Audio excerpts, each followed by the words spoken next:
Jeg hedder Christian Hartmann. Jeg er 48 år gammel og bor i Randers. Jeg blev født i Hjørring i 1966 og flyttede i 72 til Randers sammen med mine forældre. Det har jeg boet siden. For 30 år siden der mødte jeg min hustru Ulla, og for 23 år siden der valgte vi at gifte os og købe et hus sammen, og der bor vi i dag. Ulla arbejder i en bank, og det har hun også gjort i al den tid, jeg har kendt hende. Vi har 2 drenge, Theodor på 11 og Nikolaj på 5. Om 14 dage så begynder Nikolaj i 0. indskoling, og dermed så har vi 2 skolesøgende drenge. Vi har inden for de sidste 11 år haft både børnehaver, vuggestuer og nu skolen tæt inde på livet, og vi vil også de næste mange år have skolesystemet meget tæt ind på livet i vores hverdag, i form af lektielæsning og andre udfordringer, som skolen giver vores børn.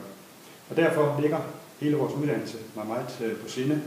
Det betyder meget for mig, at vi giver vores børn den bedste udgangspunkt for en fremtid, de selv kan forme. Jeg startede med at gå i skole i 1972, og i 1990 blev jeg færdig som cand.merc fra Handelshøjskolen i Aarhus. Siden da har jeg været ude på det private arbejdsmarked, både som selvstændig. Jeg har arbejdet i små virksomheder, jeg har arbejdet i store virksomheder, internationale virksomheder, og i dag arbejder jeg i en af de allerstørste i Danmark, nemlig Dansk Supermarked, hvor jeg arbejder med indkøb og salg til vores kæder, Bilka, Føtex og Netto, og det bruger jeg rigtig meget af min tid på. Det er et spændende job, det kræver rigtig meget af min tid, men i og med, at det er sjovt og spændende, så går jeg på arbejde hver dag og synes, det er en fest. Men jeg må sige, det at være i det private erhvervsliv er ikke altid en fest. Der er mange regler, regulativer og forhindringer i hverdagen, der gør, at det er svært at drive virksomhed i Danmark.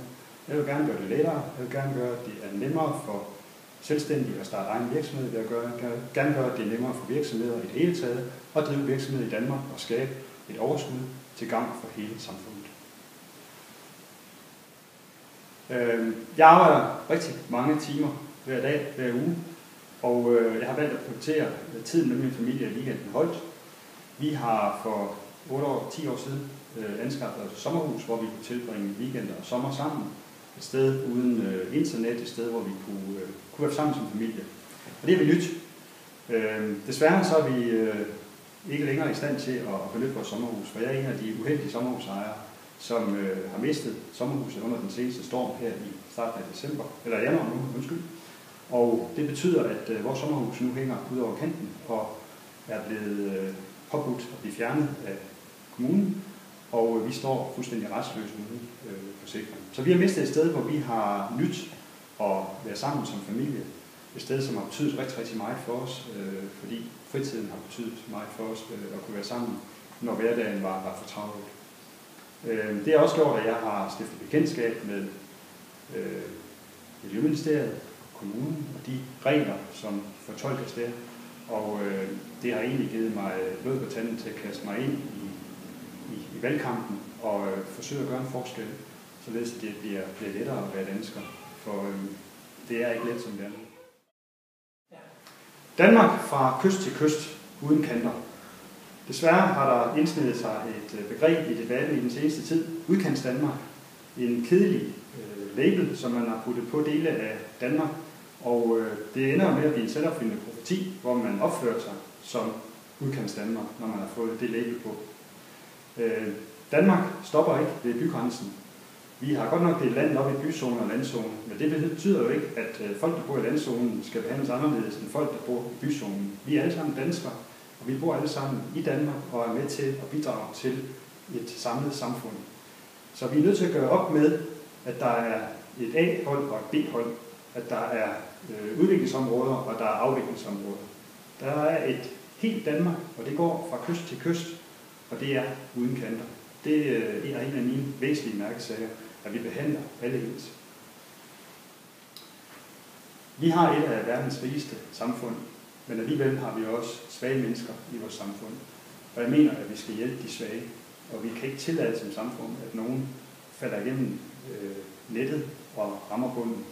Så en af mine mærkesager er, at vi skal hjælpe de svage, vi skal hjælpe dem, inden de går til grunde. Men vi skal omvendt også stille krav, hvis folk har ressourcer, til at de yder efter evne. Det er for mig at se en klar forudsætning for at være en del af et samfund, at alle yder efter evne. Jeg har været medlem af det konservative i 18 år, men jeg har været konservativ siden jeg blev født. Det er for mig det rigtige at være konservativ. Konservativ betyder for mig en sikkerhed for, at vores samfund består, og at vores samfund udvikler sig i den rigtige retning. Det er en garant for, at vi holder os på midten af vejen og ikke ryger ud i hverken den venstre rabat eller den højre rabat. Så jeg vil være konservativ hele mit liv. Jeg er helt sikker på, at de værdier, den konservative står for, det er mine værdier. Min mærkesager, miljøpolitik. Miljø, det er noget, der er omkring os. Det er ikke noget, der skal regulere os. Erhvervspolitik, en mere erhvervsvenlig politik, for det er i erhvervslivet, vi har vores fremtid. Det er det, der skal skabe værdier til Danmark, så vi kan bibeholde vores samfund. Uddannelsespolitik, det er vores uddannelsessystem, der sikrer, at vi har ressourcer, vi kan bygge vores samfund videre på. Og endelig socialpolitik, at vi sikrer, at også de svage bliver hjulpet i det danske samfund. Det er min mærkesager, det er dem, jeg vil gå til valg på.